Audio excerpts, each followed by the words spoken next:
Hello, Internet. Thank you once again for joining me to talk all things vertical drama. I have found one of the most prolific male leads in vertical drama, who is the amazing Gabe Armentano, who is here to tell us about life and times in vertical dramas. So, first question, where are you from? Where Wait, did you grow hold up? on. That was the sweetest opening. Thank you, Jen. Oh my goodness, that was very sweet. Thank you, thank you. That's all right. Well, that's what we're here for. I've got to, boost you up, make you feel good, relax, and then I'll swoop in. For sure, for sure. All right, yeah. Swooping in. First question. Shoot. Yeah. So, where did you grow up? Are you a country boy, a city boy? What You know was your what's funny? childhood doing? Okay, so I think it would be best to describe myself as a country boy. The truth of the matter is I grew up in a little town. You could easily find this online. It's called Oxford, Connecticut. And Oxford has been growing so quickly in the last 40 that it wouldn't be fair to call it just the country. We got our first traffic light in the 70s. We got our first high school in the 2000s. I was the third graduating class. And so when I lived there, the population was about 10,000, which is bigger than a village, but half the town was still farm. I mean, it was all agriculture through the 30s. And so I don't consider myself a city kid. Like, I now live metropolitan. I lived in New York for almost 10 years, but I grew up very much in like this weird rural suburban area just beyond the city where like things turn to fields, where like developers are making houses and people are near highways and supermarkets. It was good. It was a good childhood. What was your spare time spent doing? Oh my What were your goodness. passions? So passions. Well, if we talk about all the involvement in school, I was that kid who did band and jazz band and choir and show choir.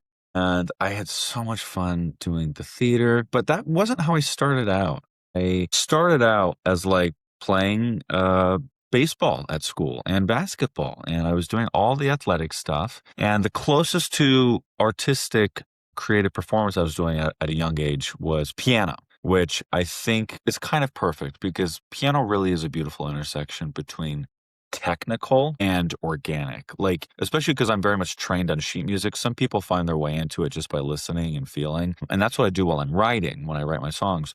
But the technical of seeing the notes is just a great place for like how I approach my art, the science and the organic heart combined. So yeah, so I would do all these school things. I was pretty heavily involved at my church, which was pretty fun, whether it was like a missions trip or helping out like, local charities and stuff. And then personally, oh my goodness, we had all these fun animals in the yard. We had chickens. Me and my dad, we dug a pond in the backyard and we had all these beautiful fish. And then we cared for alpacas. We had 4 alpacas. Yeah. That's We very cool. yeah, we sheared them in the summer so they can cool down and we'd have their fiber. And then the fiber you could turn into coats, scarves. You can even sell to people who turn into rugs. And it was cool. It was really cool. Did you have any of those kind of names? Because alpacas, I've seen you can have a lot of fun with what you call them, with Oh kind my of goodness. puns and things. Our Or were you alpaca, quite sensible? my father was so excited about them. Yeah, when he did his research, he found a small farm in, I'm going to butcher this, I think it's Vermont. We have 2 states in New England, Vermont and New Hampshire. And when you live close to them, or at least when I live in Connecticut, sometimes I mix up the geography. I think it was Vermont. So we go to Vermont. Me, the alpacas, were going to buy from the farmer, and the farmer already named them, and we kept the names, but they were about a year old, so we didn't want to like mess it up too much for them. And the names were all named after towns in Vermont. So anybody from New Hampshire, I'm sorry if this is actually you guys, and I'm switching things. But the town was Addison, Kirby, Norton, and Cabot. Oh, I like that as yeah, they work, don't Yeah, they really did, and all of them yeah. have their own personalities. Norton was this, like, tall, like, gangly guy, this long gray neck, he was beautiful. Addison was always a little bit fiery, and he had this red coat. Cabot was pretty calm and collected, sometimes grouchy, and then Kirby was the cutest, most adorable brown alpaca. He was the runt of the crew. They're always nipping on his feet, but he was the sweetest. He was the first one to come up to you when you went up to the fence. It was so great. That just sounds like a fabulous thing to have as a child. It's like, Yeah. yeah, family pets that are really different like that and have got real personalities. That's exactly it, though, is they're pets with personalities. A lot of people think of alpacas, unfortunately, either as something to breed for food or for show, and they were just family pets. They were just buddies with us. Yeah, it was great. I have to ask, because you mentioned you were playing piano and Yeah. then you were in band. So what instrument were you playing in band? So in school band, we did rentals is more or less how it worked. And they were kind of like, what do you want to play? And then the teacher sees who's really excited and then sees who kind of doesn't care. And she kind of hands out stuff in accordance to that. My dad played trumpet. And for whatever reason, I don't think I was drawn to it, probably because my sister played trumpet and I wanted to do something a little different. So I did the alto saxophone. Ooh. Yeah, I dabbled a little bit with the tenor and with the bari sax, Uh, but I really rode the alto till about 8th grade. And then I was like, I gotta change this up. I don't know if I got tired of the reeds breaking or the aperture or whatever. And then I did the E flat horn, which is either the same or similar to a euphonium. It's like a mini tuba. I did the E flat horn till about sophomore and junior year. And then around then I dropped out of band. I still did a little bit of jazz band on the piano, but other than that, yeah, I just focused on theater. I focused on doing all the school shows junior and senior years. Yeah. Just to explain, because obviously I'm part of the rest of the world, and our entire knowledge is obviously based on movies and TV shows that we've seen of American life. Do you have the costumes in marching band? Like, are the costumes there? Is that a real thing, or is that a TV thing? No. Oh, it's a thing. Oh, It's it's it's a thing. absolutely a thing. Yeah. So here's the thing. A lot of schools have marching bands, but the difference is some schools, their band is the marching band, and that other schools, the marching band is a separate thing. I don't know much about like school funding and whatnot, but I'd be willing to bet that the schools that really have marching bands are the ones that really have a budget for their athletics. Because, for instance, in the Right. South, in the US, the South is huge for American football. And those high schools go hard. And those high schools suck up the budget for football equipment, football field maintenance, and making sure that like this huge part of the Southern culture, American football, is maintained. And part of that is marching band. Whereas other parts of the country where I'm from, we would show up to the football games, but we're a small town. Like nobody knows Oxford for football. You know, go Mm. Wolverines, like cool. But like, you know, we're still growing. I mean, hey, that was 10, 15 years ago. Maybe we've gone a big reputation in the last 15 years, but no one's reaching out from the alumni telling me how much we're crushing it at football. So our regular band would double as the marching band. Mm. And they would have like alterations to our uniforms. But I remember like seeing some other schools who had the funding and they would have the pinstripe down the side of the pants. They would have either the bow tie or like the kind of soldier like hats with the caps on the front. And it's a thing. It really is a thing. It does look phenomenal. It always looks so good. Very tight, very cool work. So, stage acting. Obviously, creative person, Yeah. enjoying performance, enjoying music, enjoying the process. When does that move into acting? What happens? I was explaining this to a friend the other day. Long story short, it's 5th grade. And that's when they start introducing theater as like an organization to the kids at my school, in my district. And so you can start as early as 4th grade. And I was like, I'm not doing that. I can't. And my mom pulls me aside in 5th grade and she's like, Gabe, I want you to try out for the school musical. And I was like, and she's like, Gabe, it's a life experience. I want you to do it. And I was like, I show up, I forget the lyrics to My Country 'Tis of Thee, I forget the 4-sentence monologue, and they cast me in a little show called Wonderland, which is a play on Alice in Wonderland. They cast me as like 4th white chess piece to the right. And it's so much fun, just like kind of doing my little snaps and my, steps and learning the songs. And I was just part of the ensemble, the chorus, but it kind of woke up something inside of me that I've always been like playful. I've always been kind of like the guy in the group because I have 2 sisters and all girl cousins. And so, I'm the one with like the silly faces and the dumb sound effects and kind of keeping myself occupied with the farts and the jokes and the this and the that. And this was a place where like I really had permission to just kind of express and play and to bring it back to the piano in a way that felt technical and like okay, so I hit my mark here. And at this point we're going to walk on stage and then the lights change and then we're going to walk off stage and I just loved the structure of it. It was it was really got me excited. So, what was the role that you enjoyed most? 'Cause presumably you were doing quite a bit whilst you were at school.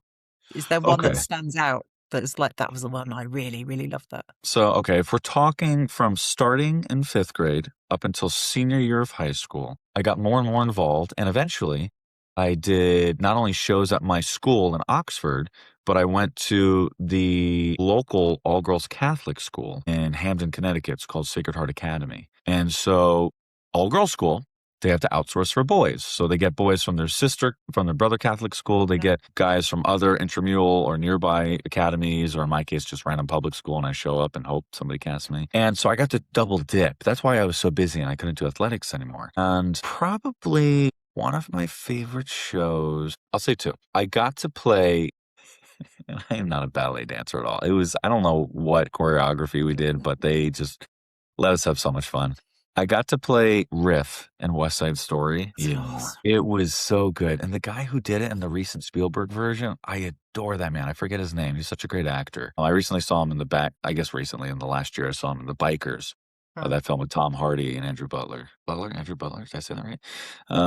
And Riff is just a great character. He's like the best. I mean, he's Mercutio from Romeo and Juliet. And the guy is just so playful and alive, but in West Side Story, he's also kind of the group leader. Like everybody, he needs people to fall in line for their own protection because he loves them that much. And Riff and like the whole New York element to it, I don't know. It was so much fun to feel this collision between like the fees and like these Americans with their like, their tank tops and like the beautiful costumes.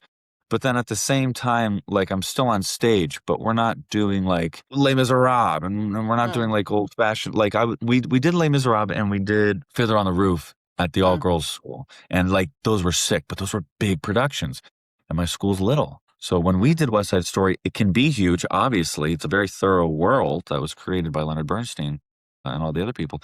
But we did the best with like the cast we had, maybe 20 people. And so Riff was awesome. Riff was so much fun. But you get to do Cool, don't you? It's a song, and then you get to do all the mashups of Tonight. Cool boy. Oh, I really enjoyed that. And then at the all-girls school, we did a rendition of Godspell, and I played Jesus in Godspell. And Jesus is a funny role because it's a Stephen Schwartz show, and people like or hate Stephen Schwartz. If anything, they love him because of Wicked and all those great shows. But Godspell feels very much like a product of the set. And around the time that we did it, they did a revival. And so we're hearing these new versions of the songs, which feel so exciting and refreshed. And we found our own way to bring a spin to it with our band that we used for the show. But it was fun for me because I got to play this role that was kind of in the context of Godspell.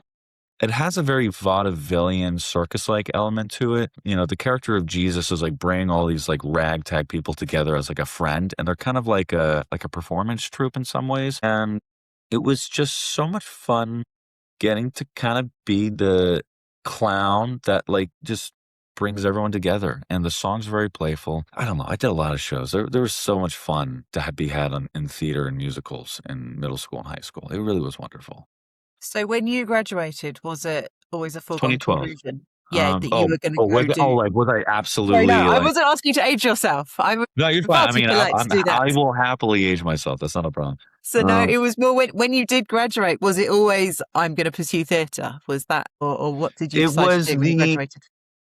No, theater really became it just became congealed and solidified probably around sophomore, junior year of high school. It was just my brain was bouncing around different professions. My brain again. I guess this will be a theme throughout this interview. But like the way my mind and my spirit and my heart work, it's like I get so excited and fixated on technical details, but I refuse to suppress my emotional instincts. The heart and the art of the craft. And so there were years where I thought I wanted to serve in my church and be a pastor. There were years where I wanted to be a teacher for music. There were years where I was like, no, I think I want to do aeronautics and maybe be an airline pilot. This is when I got excited about engineering and architecture. And throughout these little phases, whether it was a teacher that was mentoring me or it was an extracurricular class that was inspiring me, or group that was inspiring me. As I was doing acting throughout all of it, I realized, acting is the way to give me permission to experience all of these things. No, it won't be as in-depth or fully in the way that, like, if I committed my life to a single field. But, recently I played a detective role, and what a joy it was to just kind of sit down and really put myself in the shoes of the detective, and like pass by the police station and like watch the people go in and out. And every time I drive past a cop car, not just get nervous because like, am I speeding, but also like, okay, there's people in that car that are doing a job. What do they do? How do they wake up? The day to day. And being able to play Henry in a film that ideally will come out in the next year called The Good Dark, directed by Hunter Lee Hughes. Getting to work on Henry was really a blessing. And to bring it back to your question, it allowed me to think about, forensic science and criminal psychology. How would how would Gabe Armentano behave within LOL, of the shoes of a detective? And then take Gabe Armentano, put him in the back seat, and let Henry Newville go in the front seat. And it's cool. It was really fun. So theater became clear in high school, I guess. It became clear, yeah. Yeah. Okay, next question. First paid acting job. I looked these up just the other day. My first paid acting job, I believe, was a play called Be a Good Little Widow. Within the same 6 months, I also did a play called Prospect Park. One show was originally written, Prospect Park. Be a Good Little Widow was already published. I think it was through Dramatist Play Services. I forget the name of the publishing company. But I guess the point is, one play was originally written and one was being licensed. And I forget which one was first, but oh boy, to get that check for $200 for 2 weekends of performances and a month of rehearsal is completely underpaid and completely satisfying. It felt incredible to hold that little check that was probably going to cover groceries for a couple weeks. Or in New York, I don't got to put gas in my car, but like, it would help with the utilities and stuff. And it was so rewarding. I was a supporting role in both of those shows, and both of those shows were so much fun. One was kind of like a dark comedy. Oh, actually, they were both dark comedies, but they were different. Because one role, I was the like son of a CEO, total like privileged Foreshadowing, dear viewers. Right. Oh my God. Hey, foreshadowing. Yeah. And he, kind of a privileged jackass who he gets kind of kidnapped, not like in a car taken away, but in the sense that like he's invited to a party, and when he arrives, he's super drunk, and everyone's like kind of not drunk, and it's because they have sinister intentions. They want to get rid of him. And so I'm kind of drunk, having a good time, and just trying to hang out with these other colleagues, and eventually they kind of off me. And the other one was this very sweet guy who's kind of dopey, but sweet. And he intersects with this woman who recently lost her husband. And while she's working through grief and he's kind of like new to her life, they're trying to figure out what it means to know one another. And they have like a sweet, intimate moment, but they ultimately don't end up being a relationship because she still really has to just work on herself. She doesn't want to just move on that fast. Like, grief is a complex thing. And so both of these plays were the first 2 paid gigs. They happened within 6 months, sometime around, I'd say, probably 2015. And it felt so good. I was like, wow, I can do this. I can do this. That's amazing. I mean, that's got to be like one of the dreams, isn't it? Theatre in New York. It is. Theatre in New York. That's what people dream about all over the world. I want to be on stage in New York. Yeah, it's one of those things where, like, for me, I never had the chance to do Broadway or off Broadway, but anytime you talk with either my colleagues who have done it, or anytime I've talked with my even friends and peers who have had the chance and the privilege, it's not like they just arrived there. They had their steps to get there. And so to step into these small theaters downtown, La Mama Theater, Access Theater, these cute little places that are rented out for all kinds of shows and stuff, and to know that it was a part of their journey, and I'm getting to also put in my time and step on those stones along my path, it felt really good. It felt like another notch on the belt. And being in New York, having the opportunity to audition for some of those big time plays, and being able to do these little small guys in the corner that, the audience might not be more than 50 a night. it's super rewarding because whether you're performing for hundreds of people or you're only performing for like 20 to 50 people, you feel the silence, you hear the gasps, you hear the wave of laughter and chuckle. It really is wonderful performing live with these audiences that like on the edge of their seat, just wanting to step away from life for a brief hour and a half. It's really great. I want to do Leap now. Okay, if you're Okay, go for it. happy. I love Leap. New York to LA. Man, okay, so New When York and to why? LA.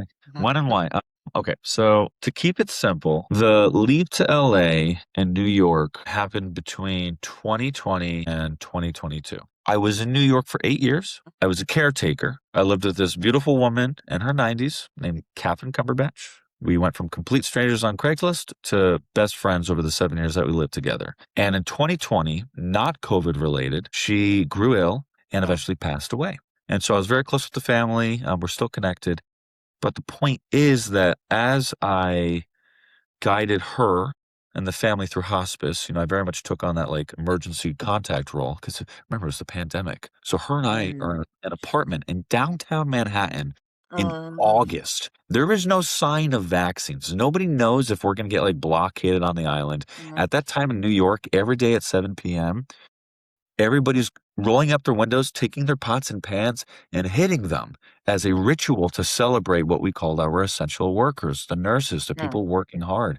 And so we're so isolated. And as it dawned on me that Catherine was going to pass away, I had to decide, am I going to stay in New York and pay rent, full rent, for a place with roommates I don't know or a little shoebox, and no one's doing auditions? My restaurant job is gone because no one's going out to eat.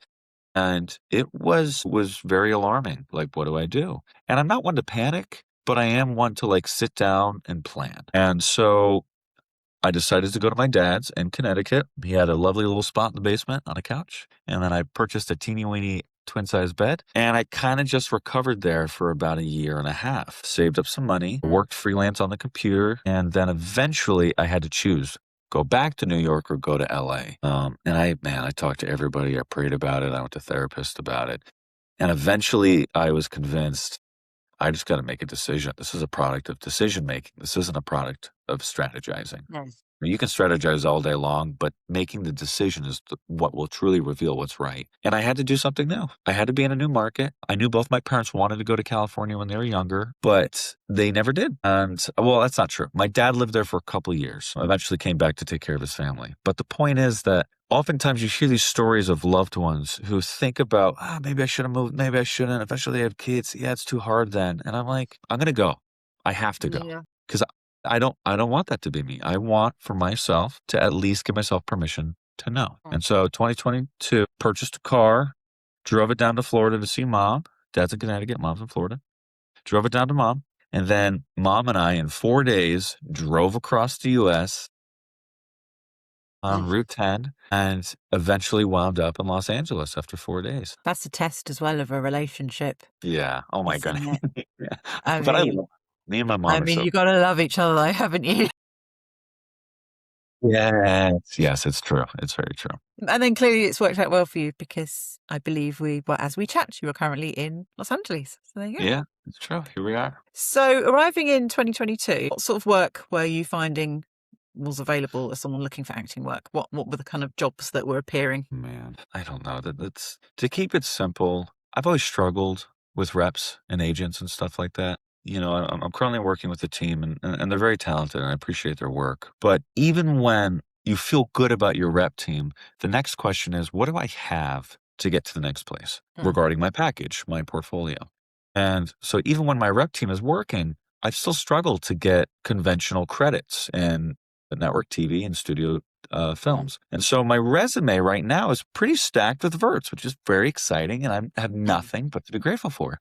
But if somebody were to ask like, hey, Gabe, you doing any TV shows? I'd be like, zero, goose egg. And so the point is, coming to LA with no credits, it's hard to convince casting directors to give you an audition when they don't know if they can trust you stepping on set. It's a risk. And you have to think about, at the time in 2022, our industry was really contracting. We had the pandemic, which forced all of production to basically hit a standstill for the sake of the workers. But then after the safety protocols, then, you could say the hammer dropped, or the hat dropped, or whatever the metaphor is, regarding the funding for these, what people would call streaming companies, kind of replacing, old school network and studio models. Everybody's realizing, like, wait, they're not traditional companies, they're tech companies. They're running on venture capitalist money. They don't need to be profitable. They just need money to outgrow all of the other companies. And if you can justify, at the time, if my understanding is, if Netflix, for instance, can justify the subscription growth, then they will always get more funding, even if they're not profitable.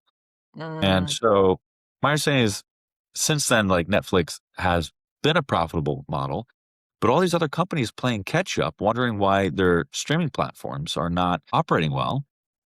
It's because they're realizing the model's kind of broken. It's too expensive to maintain all these data services in their own platform. Now, how are they going to build subscribers? So the pandemic made it hard, safety protocol wise, less jobs. Then the tech companies and the funding caused the belts to tighten. Even less shows are being made. Then the strikes happen. Even less shows are being made. So what kind of jobs did I have the opportunity to go to? Nothing at all. Maybe a short film that I produced with my friends. Maybe a student film that I auditioned for at USC or AFI. Maybe, if I'm lucky, there's somebody who's got the chutzpah to, like, put on their own indie film, and they've put together $50,000 to $100,000 on their own. But outside of that, they're really, in 2022, between what I could see on my own with my online profiles and between what my reps could get me, it's nothing. It's tough.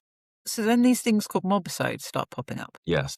Was that when you first noticed them? Are you Mobisode era? Yes, probably around that time. So in LA, for those at home who do not know, as an actor, you can submit yourself to auditions. And, a lot of people think, yeah, the Hollywood, you got the agent and the manager, and they're doing all the work for you, and I'm going to make you a star. But the reality is, like, when you don't have that, you got to hoof it on your own. So we have different portfolios. One is called Actors Access or Breakdown Services. One's called Backstage. One's called Casting Networks. There's all these things. And you can submit yourself.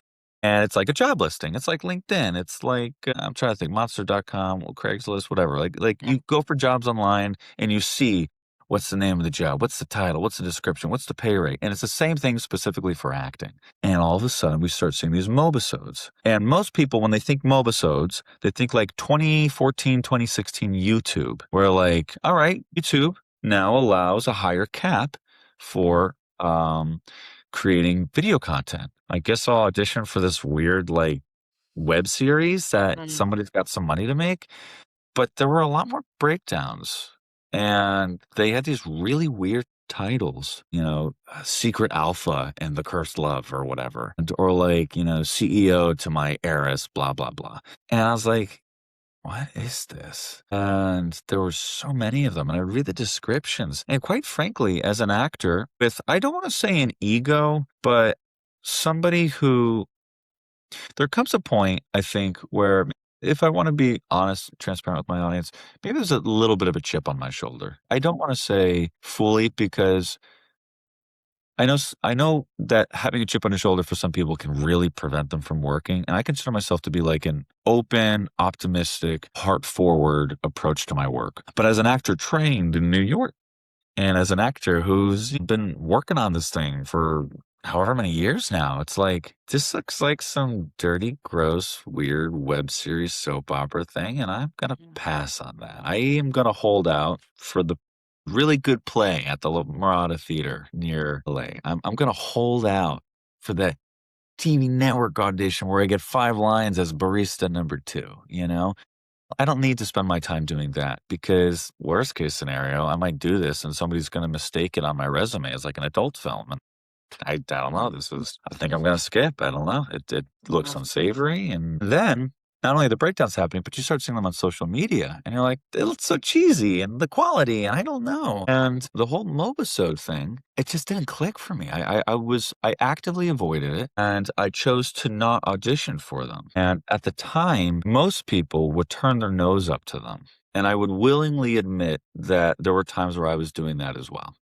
I always tell my friends and my colleagues when I'm going on set, like, This is so much fun. I'm so happy to be here. I love making verticals. I love making verticals. And I like to caveat. I don't know if like to caveat's the right word because I'm not trying to like pass judgment, but I try to express to people that like I really am grateful to be here because I've met people, co-stars or otherwise, who like they kind of stinky attitudes. Mm. And I have empathy for them because I remember what it was like, the stinky attitude of like, I don't know if I want to be doing this. But the difference is that the I don't know I want to be doing this was before I started doing verticals. It was not the activity of creating a vertical that has generated that attitude. And that's why I'm disappointed when I hear stinky attitudes because some people have the blessing of doing them and they still feel that way. For me, the first day I walked on set, unsure of myself, trying to memorize the entire script in one day, getting very nervous, being in my head, having no idea what I just got myself into. My first project was my accidental alpha with Nicole Maddox. I was playing a villain on that project. And that was summer, fall of 24. Yeah. And as soon as I walked on, my eyes were like opened. I was like, I get it. I'm here to practice my craft. I'm here to make friends. I'm here to like learn on the job and hit my mark. And like, I was just learning so quickly. And honestly, I felt like in some ways you're getting away with murder because I'm getting paid to learn. I've spent years with like, you're told by so many industry professionals you always have to be in class, and with good reason. Like acting is a muscle, and you should be going to the gym, and I mean, yeah, physically gym, but also like your intellectual gym, your peer gym, your creative gym.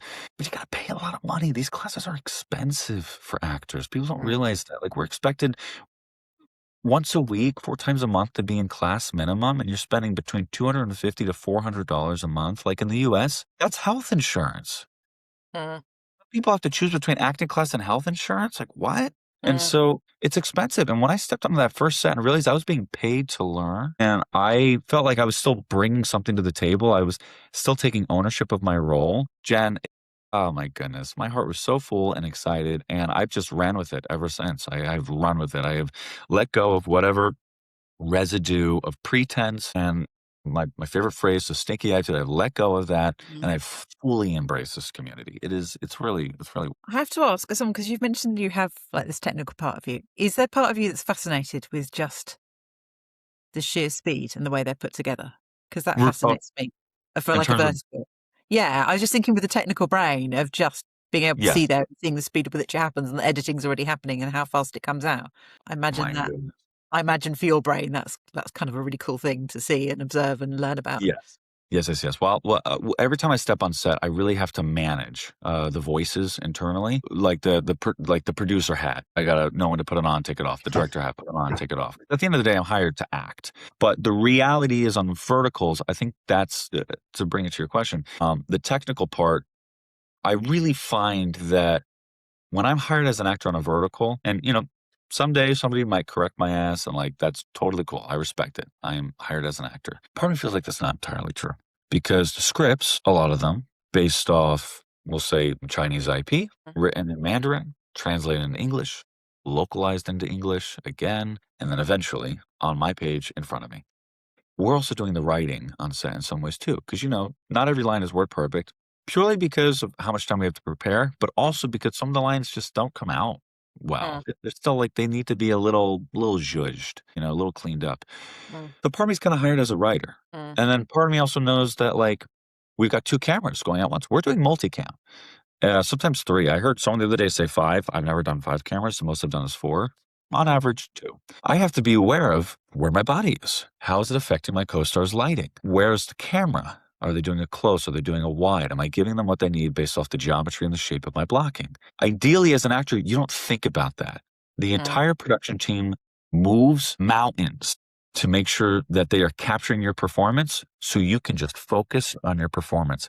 But because of the speed of these things, they don't have time to fix every single position of the camera. They got to roll. Like if we do a blocking rehearsal and a camera rehearsal and it's more or less okay, you bet your ass that I'm like doing calculus in my head to figure out how to optimize the performance based off the position of the cameras and the lighting. Because if they don't like it, they don't have time to really change it. They have to just run with that shot and get ready for the next shot. And so, yeah, I've got my writing brain happening. I've got some production going on in my head. Yeah, there's just so many ways to think about it technically. And you're right. Sometimes when they get that footage, they're already doing the assembly cut of those episodes because they want it out in the next 4 weeks. I've had stuff come out 6 to 10 months, which is kind of a bummer, but I also know that's not because that's necessarily how long it took to make. Sometimes I've got a lot of shows coming out on one platform and they want to like pump the brakes on it. Sometimes they've got too many shows, not with me, but similar content. They need to pump the brakes on it. And I'm sure there's lots of other behind the scenes reasons as to why they've held off. But I've seen shows come out in 3 to 4 weeks, and I know it's not because they're just like taking their time, hoping that everything will work out. Like they are machines. These things are machines. So I know you obviously filmed in LA, and I want to ask you about filming in China. Have you filmed anywhere else for Verticals? Currently, I have filmed 6 in China, 1 in Vancouver, and then 1 in New York. So I've done 2 in the US, 3 in North America, and then 6 in China. I have been submitting, I'm working with my team to try to go to Istanbul. Vietnam, I'm interested for the novelty of traveling, but I just don't know if the rates are there right now. And then I mean, there's so many other places popping up. There's London, there's Italy, I heard one was shot in Colombia. I don't know if that's true. They did the one in Hawaii recently. There are so many cities. And so that's part of the progression as an actor in this field is like, you know that as you're expanding cities, you're expanding, I guess you could say, reputation and recognition internally. Obviously, fans and viewers can have a different experience of the performer, but behind the scenes, when you know you're getting invited to different cities or when you're getting cast and now other companies in other countries can see your work, like anchor on the ocean floor, that you are leaving a mark of influence. I really want to ask you about China. So obviously, Shoot. China originated all of this.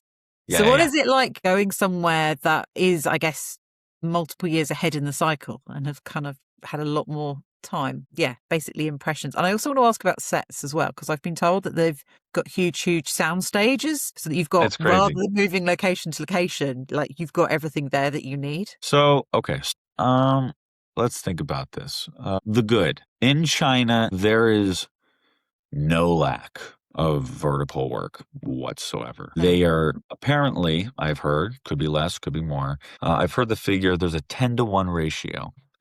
There's a 10-to-1 ratio of what's being made in China versus Los Angeles. So at the end of the year, if they manage to produce, we'll say 100 in LA, they've made 1,000 in China. And my brain can't wrap my head around that. I don't think the numbers are that high, but there's a lot. And part of that is the fact that they've been making Chinese verticals, not English speaking, Chinese verticals. They occasionally will make a couple that are like Russian speaking, but it's mostly Chinese and then English speaking. And then if there's another maybe localized option, I imagine it would be Russian. I don't know if the K-dramas have found their way into a vertical format yet, So good, ton of work.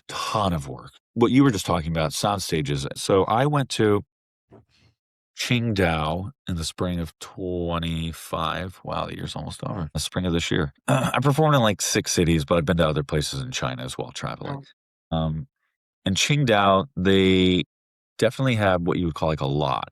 Think about everyone goes on the tour. They go to Universal, they go to Warner Brothers or Paramount. There's a lot. You get to see these big warehouses and like outdoor cities and stuff. They have that in Qingdao. It's very much removed from the main city. It's out in the country, but it's cool. Yeah, you definitely walk on and you're like, oh, wouldn't it be sick if we had like this to like actually recreate the cities as opposed to like just shooting outside a random building in a parking lot at like a small standing set or something. So it is cool to step on some of those lots and be like, oh, wow, like I didn't realize there was this kind of infrastructure in their film industry out there. So yeah, there is infrastructure. There is a lot of work. Where things start to get confusing and dubious is in China, it sometimes feels like that there's a mismatch of priorities.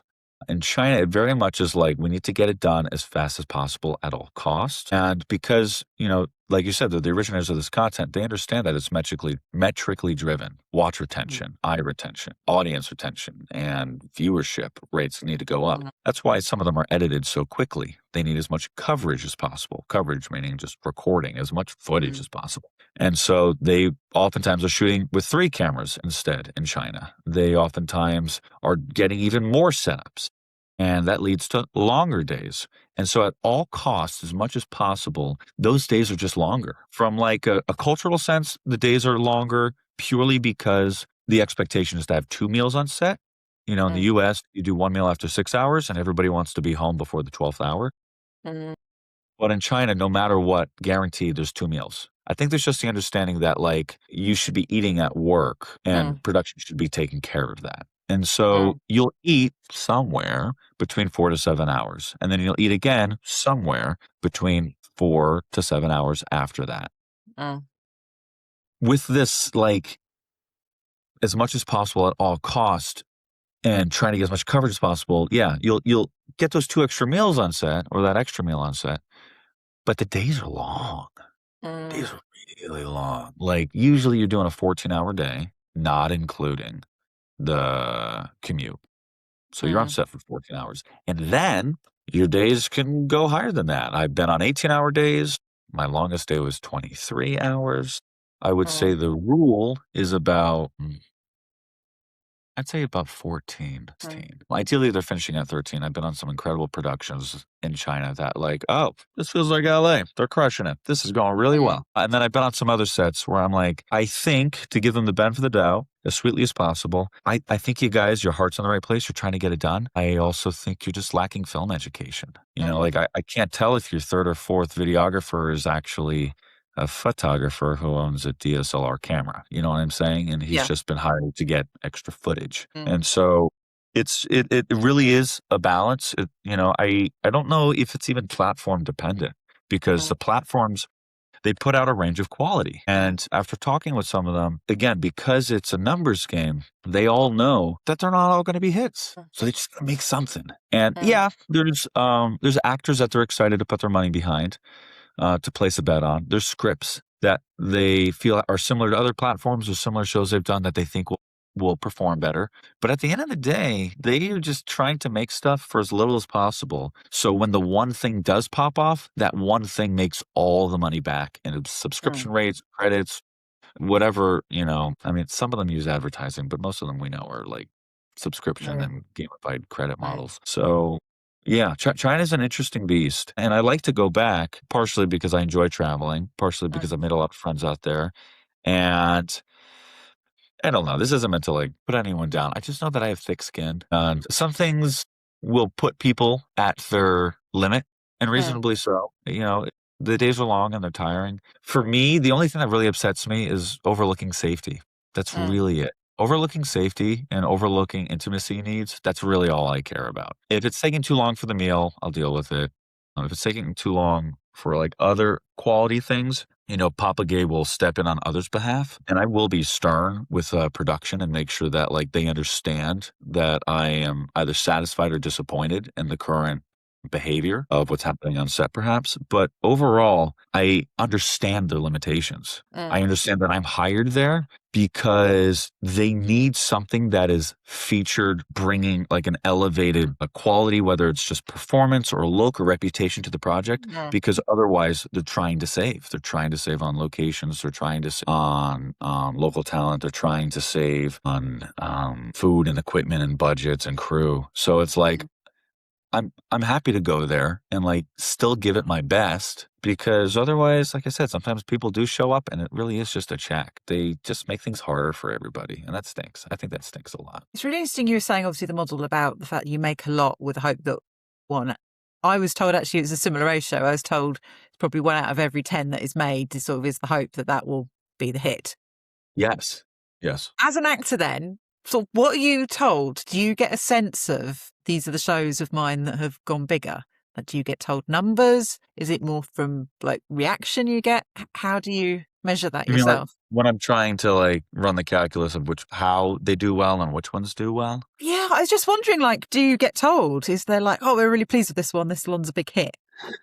Or are you just so busy, you're just on to the next one and you don't really get that feedback, Yeah, really? I'm not really told by the Mm, platform if they're successful. mm, Part of that could because an aloofness that mm, like I'm not maybe being proactive about reaching out to the executives and being like, hey, how are the numbers? Maybe I need to do a little bit more insider baseball and figure out how they score these and weigh these from metrics. mm, And maybe there's websites online that I should be doing more research on. I've been mostly doing that, just kind of like audition, hustle, get the job, do the job, next job, okay, next job, great, cool. And the most I hear about is the fanfare of the launch. And then, like, yeah, if reviews keep coming out, that's a good sign. If I'm on set for one project and they mention another one I was on, that's a good sign because that means the client was happy with mm, that. They were happy with my work. They are happy to have me on that current set. But yeah, I mean, in this field, ideally, when you're doing well, I would say at the very least, the metric I'll use for myself is consistently working. mm, Ideally, I'm doing 2 a month. And if I'm doing that consistently, it's a good sign that I'm working and people are enjoying either my performance or the literal working relationship, the day to day with Gabe Armentano. But can I tell you why or how certain ones do well? I really can't. mm, Like I've heard so many people praise "Hear My Love Again," and I'm really not too sure why. Like 24K, the production company, is awesome. I think they're great. I love working with them. I love the quality of the work that they make. But it was me who was only doing verticals for about 6 months. So, I had some people who knew me and liked my work. And then there was Lottie Guidi. And I think that was her first lead on set. So that one, if it did well, it wasn't because of star power. If it did well, yes, the deaf heiress genre is pretty popular, but I don't know if it's the most popular in vertical space. I don't mm. think it is. And so I don't know. Maybe it was just the fact that they thought I really wish I could tell you. I don't know. No, Sometimes I there think is a that's little really bit of revealing. It's just, yeah, yeah, I guess it's kind of, you think about, if you're in an office job or something, the company has, the sales targets and you get the feedback. I was in retail, you get shown yeah, these are the budgets. You've not sold enough of this. We've sold a lot of this. That is great. And yeah, it's just interesting finding out, just given that obviously it is, when it comes down to it, a numbers game, just yeah. what actually comes through to other people. Um, I think briefly I will say, and this isn't meant to be a slight on platforms, but this is more of a conjecture. This is more of like me trying to use my logic based off what I know about conventional Hollywood. Is if Hollywood needs to make money back on an expensive show, well, then they market that show. If Hollywood spends however many hundred millions of dollars on Edgar Wright's Running Man, well, then they're going to market Running Man like no one's business. Whereas mm, maybe that little film that came out recently, Hamnet, beautiful romance, but in spite of how good it is, and I think the director's Chloe Zhao, in spite of how great of a film I think it is, I don't think it was nearly as marketed as Running Man. mm, And so the question now lies, like, sure, they only expect 1 out of 10 verts to do well. How do they pick the one that they're going to market the most? Is it the one they spent the mm, most money on? Is it the one that they know already has star power behind it? Is it the one that like, well, you know what? This group of writers, their scripts, a couple of the scripts did well last year, so let's put money behind this one because it's another one of their scripts. mm, Does the platform know that this production company typically has hits? So we'll put more marketing behind the shows that come from this production company. I don't know. But what I do know is it's easy to say there's some primordial soup, some magical soup that I just can't describe. But I have mm, a feeling there's something behind the scenes where, to some degree, there is a little bit of like manufactured divinity. Like this mm. show may inevitably do well because it's just being pushed a little bit more than the others. I don't know. Interesting answers. Yeah, So, something I get asked, which I don't really get asked as much the last few months, is like, the verticals are fad. They're going to disappear. fascinating. You know what? I think a lot of people on set were saying that to me about a year ago. And at the time, I was kind of convinced, like, oh, yeah, maybe they're fat, and maybe I should just get some gravy while the gravy's good. And I just don't think so anymore. I'm just Mm, not convinced. I think a year ago, it was easy to think they were a fad because it's just not a sustainable production model in the sense that, like, doing 100 pages in 9 days is kind of insane. And even that's generous. Like, I've done 150 pages in like 8 days, 7 days. It's chaos. And so the creation of these really burns out some production companies. or you see platforms come and go because they just don't know how to create the juice and sell it. And so I think a year ago, people were like, well, people are making money, so it's got to be something. But for some people, it could be like selling masks during the pandemic. Like, I'm going to make money now, but it's not going to last forever. Yeah. And I think the thing is, a friend of mine, I did a web series for him about a year and a half ago, not a vertical. Very much like a pilot that was intended to be produced to get funding for an actual TV show. And he, in his mind, a year and a half ago, before he even knew about verticals, he was like, yeah, I think we might be able to see something in our life like indie TV or whatever. And he used that word. And now I'm starting to hear that word more and more. And I think verticals are the inflection point. They are the kind of seed of what we're going to experience as indie TV. In the 90s, we saw the birth of indie filmmaking, or at the very least, we saw the peak of it with Sundance. Apparently, some of the metrics out of Sundance is like most shows got deals. Like for every 10 shows, 10 films, 9 of them are going to get a deal, and one of them kind of sucks. But today in the indie film circuit, 1 is going to get a deal, and the other 9 is just like for fun, artsy, like mashed potatoes that just like nobody eats, Yeah. And so with indie, it's yeah. And so with indie TV, we're finding out that like television is just too expensive right now. Everything is too expensive. And you could blame the union or you could thank the union, because you can thank the union that they've created a path for people to like live affordable middle class to upper class lifestyle. Or you can blame them because there's this sense that we need to make shows and all the costs are bloated and the shows will literally not be made if the studios and the unions can't agree. And like, I'm not going to blame the union because like the studios are also hella responsible. Like UTF, shouldn't we be like finding a way to have a sustainable model? So like, fine, studio makes profit, your execs get their check, but also like everybody should be taken care of. It's not happening. It's just too expensive.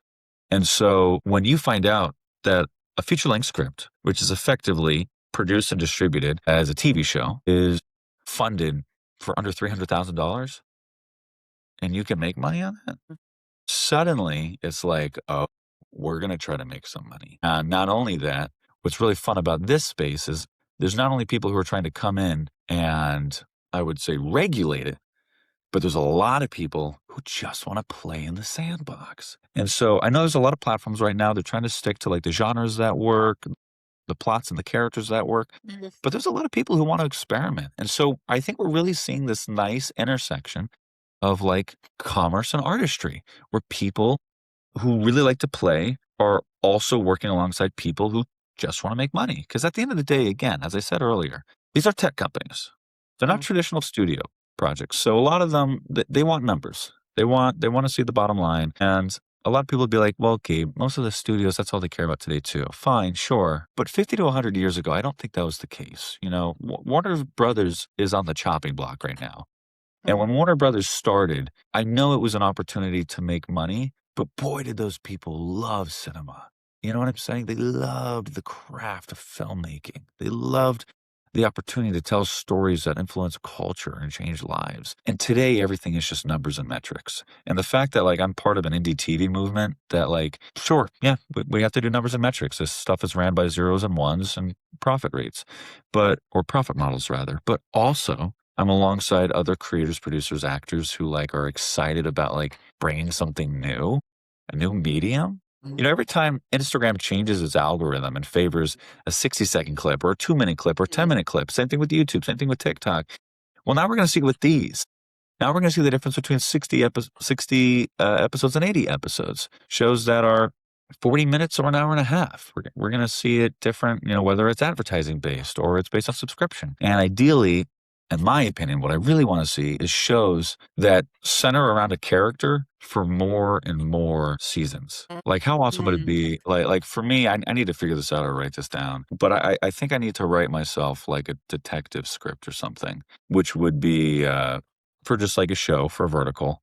But then if I can get a platform who's into it, we produce like 4 of those in a year. And so the audience every 3 months is excited to see the next one with that character. And it's kind of like a procedural. It's kind of like a cop show or like a whodunit or something like, you know what I'm saying? But The point is that, like, I think the next development of this is not a fad that disappears, but it's rather a growth in consumption. It's not just, it doesn't have to just be bite-sized candy. It could be a meal. And it could be a meal that lasts a full day, not just breakfast, but it could be breakfast, lunch, and dinner, you know? So I don't know. I'm optimistic. I'm excited.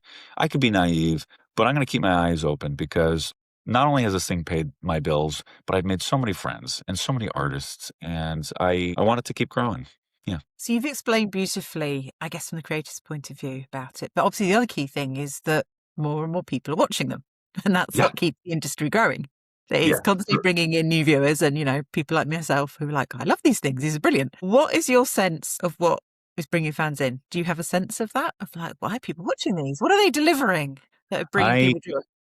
Okay, so let's think. Like, the reality is, you have to consider that a lot of this is clickbait, right? And so what's going to capture the audience the fastest? Sex sells, status sells, and I would say conflict sells. And so with the sex, you've got, you know, these sexy lead actors, you have these plot lines that make people feel engaged and excited, in a way that's romantic that maybe they're not experiencing romantically in their own life. And maybe it's a surrogate for them to be able to enjoy these like dreams that they have in their minds, but they get to see it play out with some of their favorite actors, right? So you got the sexy part. You've got the status. I don't know about you.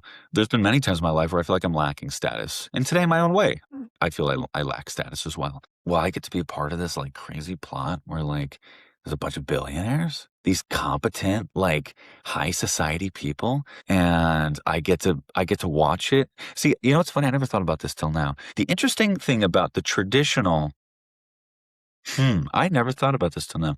The interesting thing about traditional 16 by 9 filmmaking, widescreen, is that you're seeing it all from far away, as if, you know, you're there, but you're watching it from afar, right?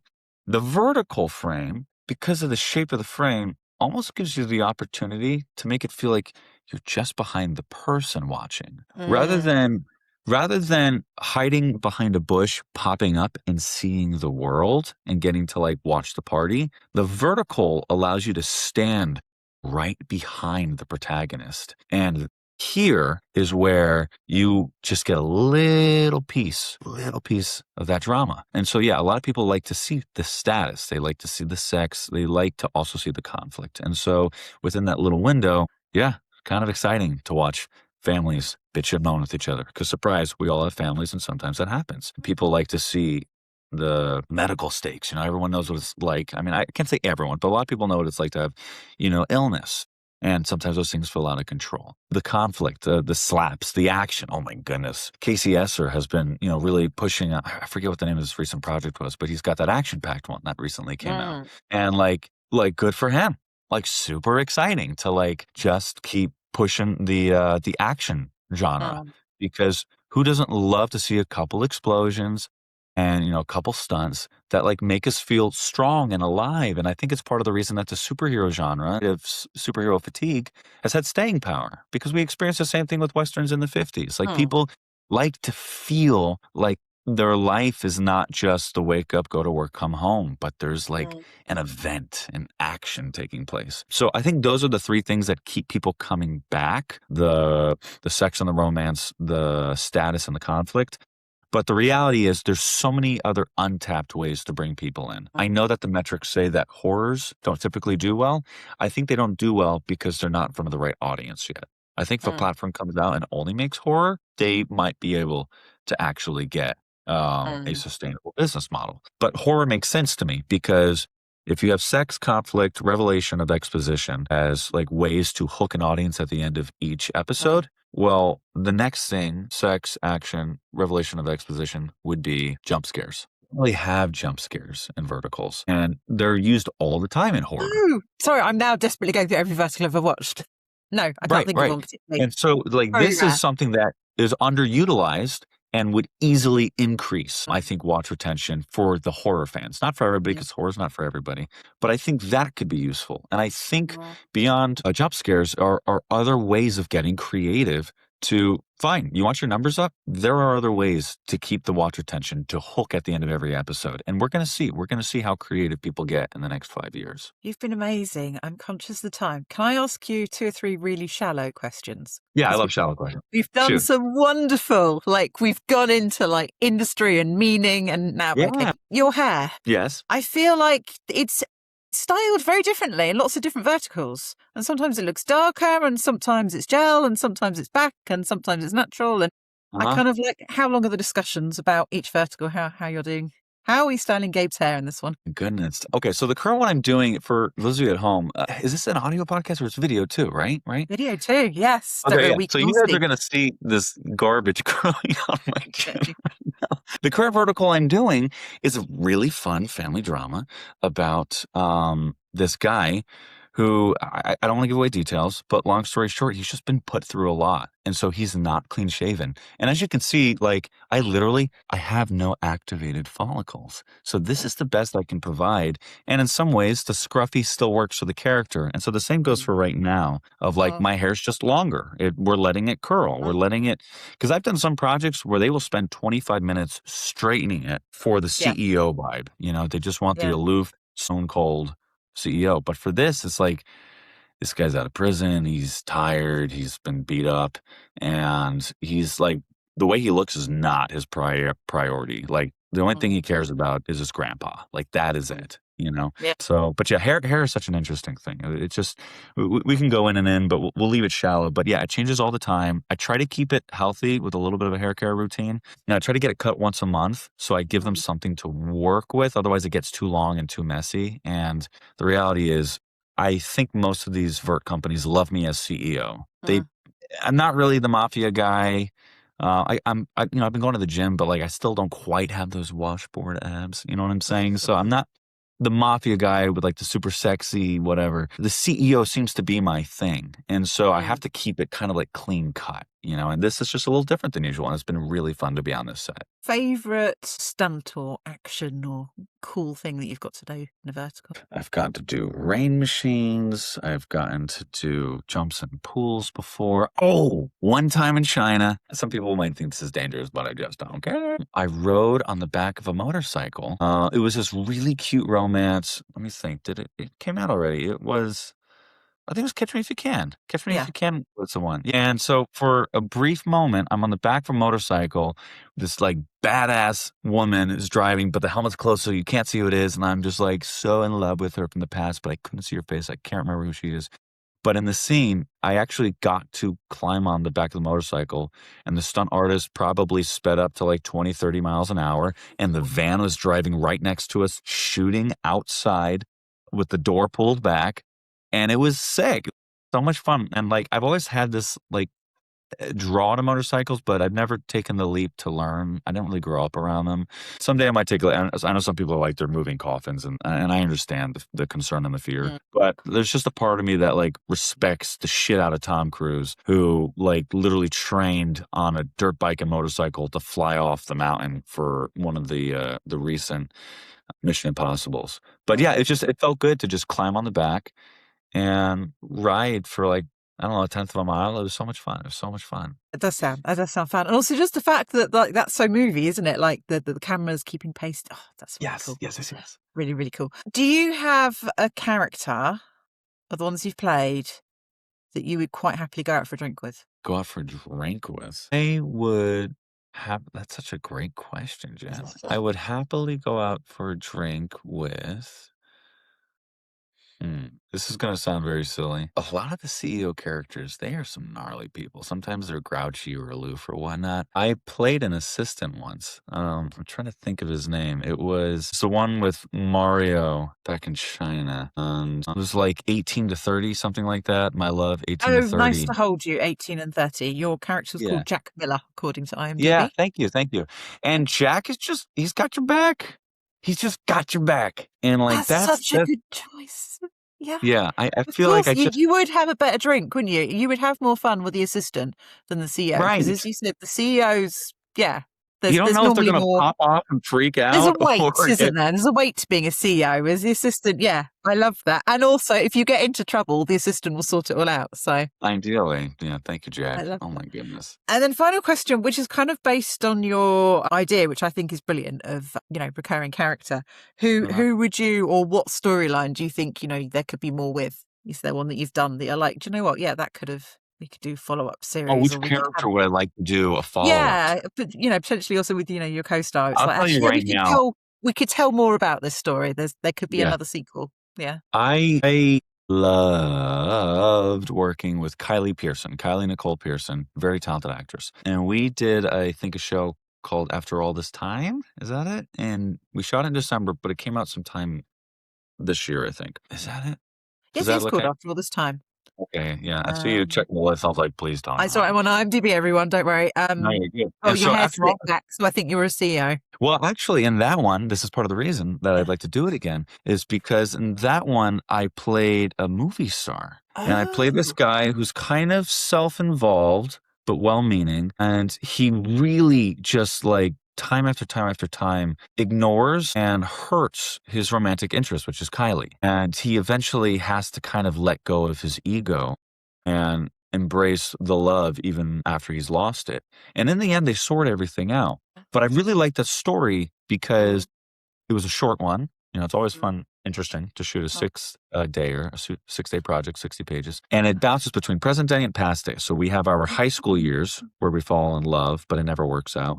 And then we have our modern day where we're aware of our love for one another, but things are complicated. And I think it would be cool to extend that story, and we would do a secondary romance where maybe there's more troubles in the industry in Hollywood. But then also there's another flashback that's no longer high school. Maybe it's college, maybe it's after college. And I think it'd be great to just copy the structure, but with a new plot conflict. Yeah. That's really clever. I think we've just made the case, everyone, whoever's watching this, that can make that happen.